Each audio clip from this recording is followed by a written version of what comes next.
पहली बात तो अस्सलाम वालेकुम, नमस्कार। डेवलपिंग जो मैं जीतने के बाद जो हनुमानपुरा 12 वार्ड काउंसलर मैं रह चुका हूँ, एक्स काउंसलर हनुमानपुरा हबीबनगर से। इस वार्ड में क्या काम हुआ आवाम जानती है कि मेरे को भी बोलना ज़रूरी है। आप जो सवाल कर रहे हैं, यहाँ पर रोडों का काम आप देख सकते हैं, मोहरियाँ का काम 6 करोड़ 45 लाख के काम मैं करा चुका हूँ ये वार्ड में।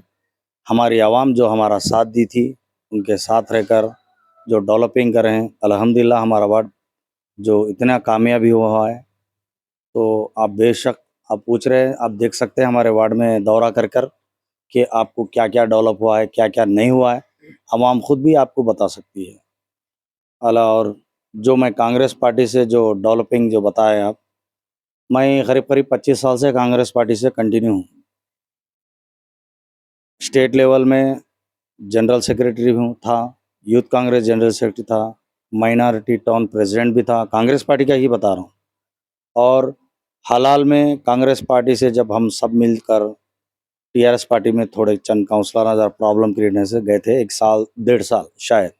उसके बाद फिर कांग्रेस का वजूद आने के बाद कांग्रेस में फिर हम लोग सब काउंसलर्स मिलकर जब एक काउंसलर के टाइम पे चेयरमैन का जो प्रॉब्लम चल रहा था, उस टाइम पे करीब-करीब 22 काउंसलर हम लोग सब मिलकर थोड़े मैं गोविंदो अनावल के थे, मोनापकुटे के काउंसलर, तो चेयरमैन आनंद गौड़ साहब मेरे दोस्त ही थे, उन क्लासमेट, सब मिलकर एकजुट होकर बहुत बेहतरीन काम कर कर टीआरएस पार्टी से सब मिलकर कांग्रेस पार्टी में जॉइन होकर चेयरमैन के लिए आनंद गौड़ को चुनकर एक बेहतरीन रैली के हिसाब में अच्छा कर कर सब मिलजुल के महबूबनगर को भी अच्छा डेवलपिंग करते हुए चले हम लोग, सब मिलकर। मगर उस टाइम पे भी चेयरमैन के टाइम पे भी मुझे एक वादा किए थे कि वाइस चेयरमैन के बारे में पूरा बताने के बावजूद भी लास्ट मोमेंट में सेम जिस तरह अब धोखा हुआ है मुझे, कांग्रेस पार्टी की सीट नहीं देकर, जब भी उसी तरह हुआ है। मगर हमारे एमएलए साहब से मैं अच्छा जो हमारे एनएम श्रीनिवास रेड्डी साहब जो है, बहुत बेहतरीन, उनको इतना नॉलेज है, मगर मुझे समझ में ये नहीं आ रहा है साहब क्यों खामोश बैठे हैं। मेरे बारे में हर वो चीज़ मालूम है, उन्होंने भी मुझे कई वादे करे, मगर उनको कौन दबाव डाल रहे, उनको कौन दबाव डालकर इस तरह से उनको मेरे बारे में क्यों इस तरह मुझे नेगलेक्ट कर रहे पार्टी से, मेरे को आज भी समझ में नहीं आ रहा। आखिर वजह क्या है, मैं जानना चाह रहा हूँ एमएलए साहब से। मैं भी उनको 2-3 बार फ़ोन भी कर चुका हूँ, साहब मुझे रिस्पॉन्स नहीं दिए। आखिर इसके पीछे क्या राज चल रही, क्या है, उनको कौन दबा रहे हैं एमएलए साहब को, मुझे भी समझ में नहीं आ रहा है। अलबत्ता जो सीट नहीं दिए, ये तो बहुत बड़ा धोखा हुआ है मेरे से, नहीं देना चाहिए था वो लोग। जबकि हर पुराने जो जितने भी कांग्रेस के जो पुराने, जैसे कि कोतवाल साहब, डीसीसी प्रेसिडेंट संजू मुद्रा साहब, हमारे कई चीज़ें हैं, विनोद साहब, लक्ष्मण यादव साहब, मुड़ा चेयरमैन, हर आदमी को जबकि दिल में था कि उमर को देना 30 वार्ड डिवीजन अब जो बना है काउंसलर का एरिया है, अलग-अलग हो। ये लोग क्या कर रहे हैं बता के 11 वार्ड के लाके 30 वार्ड में ढकर रहे। गिरिधर गौड़ कौन है? आखिर यहाँ की आवाम भी नहीं पहचानती इसको। अगर वो कौन है आज तक वो लोग कोई देखे भी नहीं उसको। वैसे इंसान को लाकर हमारे वार्ड में जाकर असल वजह क्या है इसकी समझ में नहीं आ रहा। क्या मुसलमान बोले तो बहुत कमज़ोर दिख रहे, या उन लोगों को खुंदना चाह रहे, या हमारे हिंदू मुसलमान बोल के यहाँ की आवाम को लड़ा के कुछ हासिल करना चाह रहे। चंद लोग हैं वो, पूरों की बात नहीं कर रहा। मैं एमएलए साहब से एक ही सवाल करना चाह रहा हूँ, आखिर इसके पीछे क्या है राज़? क्यों इस तरह हमारे से नाइंसाफ़ी हो रही है? जबकि उन्होंने मेरे बारे में बहुत अच्छा रखे, मगर उनको कौन वो चीज़ को डाइवर्शन करा उनके दिमाग को, मेरे को तो नहीं मालूम। मैं उनसे एक शिकायत तो है साहब से मेरी कि मैं आखिर मेरे से क्या गलती हुई, उसकी वजह उसके पीछे क्या है, मैं बराबर इंशाअल्लाह साहब से सवाल करूँगा। यहाँ पर जो आवाम मुझे मेरे साथ दे रही, ये हम सब मिल-भाल कर, सब मिल-जुल कर जो काम कर रहे हैं, इंशाअल्लाह हम मेरे आवाम से मेरे पे भरोसा है। जहाँ के हनुमानपुरा, ये हबीबनगर, ये पॉलिटेक्निक कॉलेज, अपना बड़ी मीनपल्ली एरिया, जम्बुलम्मा एरिया, रईसा मस्जिद एरिया, जो पूरे जो मेरे आवाम जो साथ दे रही है, इंशाअल्लाह ये जीत हासिल होंगी। मैं उनसे गुजारिश भी कर रहा हूँ कि 30 वार्ड डिवीज़न में जो एसी का निशान हमें मिला है, सीरियल में 7 नंबर है, मैं उनको बहुत उन लोगों से गुजारिश करूंगा मेरी आवाज़ से, एक बार जीत कर इन लोगों को मुंह तोड़ जवाब, हमारे को क्या नाइंसाफी कर उसका जवाब देना बोल के मैं मेरी एक मशवरा ये कर रहा हूं मैं अपनी कांग्रेस पार्टी से। देखो साहब, मैं तो आपको बताना चाह रहा हूँ, पहले लास्ट गुस्ला जो बता रहे आप, टीआरएस की हुकूमत थी, यहाँ पर श्रीनिवास गौड़ साहब मिनिस्टर साहब थे, वंशी गवर्नमेंट में कांग्रेस पार्टी से कोई कैंडिडेट ठहरने वाले नहीं थे। ऐसे तो आपको भी मालूम है 10-15 जने या 20 जने भी नहीं थे 49 वार्डों में। वो टाइम पर मैं जो सीट लेकर जो बोल रहे ना, कांग्रेस पार्टी बाजू बाजू वार्डों में भी थे रहे, 200, 250, 150 वोटा लाए। मगर टीआरएस पार्टी हुकूमत रहने के बावजूद भी टीआरएस के कैंडिडेट जो ठहरे थे, उनको भी 600 चिल्लर वोट नहीं आया। मेरे को कांग्रेस पार्टी से ठहर के मेरी आवाम की मोहब्बत से 1200 चिल्लर वोटा लाया हमने। मैं अभी भी वो वही आवाम पे भरोसा करके चल रहा हूँ कि पार्टी को देखकर, सिंबल देखकर वोट डालने वाली आवाम नहीं रहती। आदमी करने वाला है या ना करने वाला है, कैडर और इन लोगों की मेहनत और अवेलेबल रहते नहीं रहते, ये सब चीज़ आवाम बहुत होशियार है। आकर हर कोई मैं ठहर के जीत जाता हूँ बोल के वोटा डाइवर्शन करते, मगर आवाम उतनी ये नहीं है कि वो लोग बोलते जाते करने के वजह से। जब वो से टाइम पे मेरे को मिला बोले तो आप सोचिए कि मेरा मेरा वैल्यूशन क्या है, हमारी आवाम मेरे पे कितनी मोहब्बत से रहती, वो आप आवाम से भी आप जिक्र कर सकते हैं। पार्टी के रूलिंग पार्टी का उतना सपोर्ट भी नहीं रहता डेवलपमेंट फंड्स के लिए, उसके लिए तो उसके बारे में आप क्या वैसा कुछ भी नहीं रहता, ये काउंसलिंग रहती। मैं भी ऑलरेडी काउंसलर रह चुका हूँ। मेरे साथियां भी इंडिपेंडेंट भोजन है, जैसे कि बहुत है, मुश्ताक अहमद है, इंडिपेंडेंट चिन्ना था मेरा साथी। इंडिपेंडेंट ऐसा कुछ भी नहीं रहता, वहाँ बैठने के बाद लड़कों किस तरह से लाने का रहता वो हमें तजुर्बा है। इंशाल्लाह वैसा तो नहीं होगा।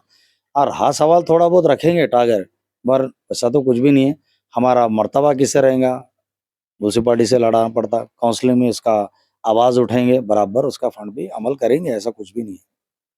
तो आखिर में आप क्या आवाम के लिए आप क्या अपील करना चाह रहे हैं आपके डिवीजन के वोटर्स के लिए? नहीं, इंशाल्लाह हमारी आवाम तो हमारे साथ है। अब ऑलरेडी आपके चैनलों के द्वारा हाल-हाल में डीसीसी जो मुट्ठाड़ी करके जो लड़ाई हुई, उस मैं टाइम में नहीं था। मेरा मेरा मैं किधर था मुझे ही नहीं मालूम। ये लोग पूरे जो महिलेदारी के पूरे अवाम जाकर किस तरह से गड़बड़ हुई, आप बेशक जानते हैं, हर चैनल में आया है वो। उसी तरह इंडिपेंडेंट भी रखकर भी वो लोग मुझे जो हिम्मत दे रहे हैं, तुम बेफ़िक्र रहो, हम तुम्हारे साथ हैं, आप जीत रहे हैं, हम जिता के ला रहे हैं। आप बेफ़िक्र रहो, एक ही सवाल चल रहा है। और घर-घर में जाके हम जो जा रहे हैं, हमारे इतनी हिम्मत दे रहे हैं कि तू టెన్షన్ నక్కులే అన్నా, నువ్వు టెన్షన్ పడకు, నువ్వు బయట వస్తావు, ఎట్టి పరిస్థితిలో నీ గెలిపించుకుంటాం మనం, మనం నీ వెనక ఉన్నాం, నువ్వు ఏం దాని గురించి ఆలోచన చేయ, మనం నీ వెనక ఉన్నాం, ఈ పార్టీ వద్దు గీటీ వద్దు, నీకు చూపెడతాం, నీకు ఏ లెక్క ప్రకారం సీట్ ఇవ్వాలి వాళ్ళకి చూపెడతాం, నిరూపిస్తాం మనం వాళ్ళ ఏంది వాళ్ళ సంగతి, ఎందుకు ఇంత కష్టపడిన తర్వాత కూడా నీకు ఇవ్వకపోవడం ఏంటి. మొత్తం మహబూబ్ నగర్‌కి తెలుసు నీ గురించి. నువ్వు హార్డ్ వర్కర్, కాంగ్రెస్ పార్టీ కార్యకర్తవి, బలమైన నాయకుడు. మహబూబ్‌నగర్ మొత్తం తెలుసుకే నువ్వు గెలుస్తావని తెలుసు గానీ, కాంగ్రెస్ పార్టీ అనేది మోసగించిన పార్టీ. వాళ్ళది ఇడిచిపెట్టు నువ్వు. నువ్వు నీ సత్తాబలం మనం చూపెడతాం. మనం నీ వెనక ఉంటాం. అదే నమ్మకం మీద నా ప్రజల ప్రకారమే నేను వాళ్ళ తోడుగా ఉంటా. వాళ్ళ నమ్మకానికి దాన్ని బట్టి నేను నడుస్తున్నా. अल्हम्दुलिल्लाह मैं उनके साथ रहकर काम करूँगा, आगे भी करते रहूँगा। अगर आप जीतने के बाद फिर से कांग्रेस पार्टी से ऑफर आया तो कांग्रेस पार्टी ज्वाइन कर देखो सर, मैं उस ताल्लुक से मैं नहीं बोल सकता अभी। ऐसा रहता, मैं जिस तरह मेरे आवाम मुझे अब साथ दे रही है, मैं उनको बगैर मशवरा करे, बगैर इसके कोई अपने हिसाब से स्टेप नहीं लूँगा। मेरे को विड्रा हो गए 29 में जा बोल के भी कई ऑफर्स आए मेरे को, तो भी मैं नहीं गया, मेरे आवाम के साथ था। और ज़रूरी नहीं समझ रहा मैं कि पार्टी छोड़कर फिर पार्टी में जंप होना। इंशाल्लाह सब क्या राय मशवरा देते, मैं आवाम के साथ रहकर चलूँगा, उनके साथ ही उनका मशवरा करके कुछ डिसीज़न लूँगा। जब तक तो मैं कुछ नहीं बोल सकता। अल्हम्दुलिल्लाह जीतना तो पक्का है, एक वोट होने दे, लब्बैक, एक वोट भी क्यों ना हो, मेरी आवाम पे मेरे भरोसा है, मैं जीतूँगा बोल के यकीन है। देखो साहब, पहली बात तो क्या है, जीत हासिल होंगे तो चंद चीज़ें हैं जो पेंडिंग है, जैसे कि एक बस्ती दवाखाना है, हमारे वार्ड के लिए बहुत ज़रूरी है वो, क्योंकि पुराना गाँव नहीं बोले तो मजीना में जाते हैं, बहुत लांग होता। यहाँ जो जो लेडीज़ रहते हैं ना, बहुत प्रॉब्लम्स क्रिएट होते रहता है वो लोग, तो ऐसे चीज़ों को लांग हो रहा है लोग। तो ऑलरेडी मैं 30 लाख लगाकर यहाँ पर बस्ती दवाखाना ऑलरेडी मुकम्मल हुआ है, थोड़ा पेंडिंग पड़ा हुआ है। जैसे कि कई चीज़ें हैं, वो चीज़ें चलते रहते समझो। और दूसरी चीज़ क्या है, एक स्कूल है मेरे माइनॉरिटी स्कूल मुस्लिम्स का, वो बिल्डिंग भी करीब लगा चुके हैं हम लोग, पैसा डीओ से भी हम बात कर चुके हैं। इंशाल्लाह लास्ट टाइम में करे उसका प्रपोजल, वो रुकता क्या है कि बोल के एक डर।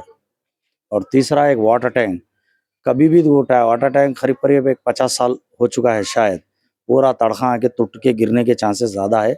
उसको भी बल्दिया से अपन पीछे पड़कर 2,75 करोड़ रुपए ऑलरेडी उसका प्रपोजल पहुंच चुका है।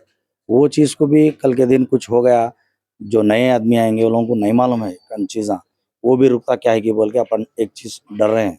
और तीसरी चीज़, जमलम्मा के पास 2 बाईपास रोड निकालना बोल के एक 2 लिंक्स रोड है, यहाँ से हमारे हनुमानपुरा से बड़ी मीनपल्ली निकलते। लास्ट टाइम मैं एक ऑलरेडी मेटल रोड के हिसाब में निकाल चुका हूँ, उसको रोड डालाकर, और ये अफजल मस्जिद के पास से बड़ीनपल्ली शिवार से निकालना बोलकर, वो भी इंशाल्लाह रुकता क्या है कि बोले सका एक डर।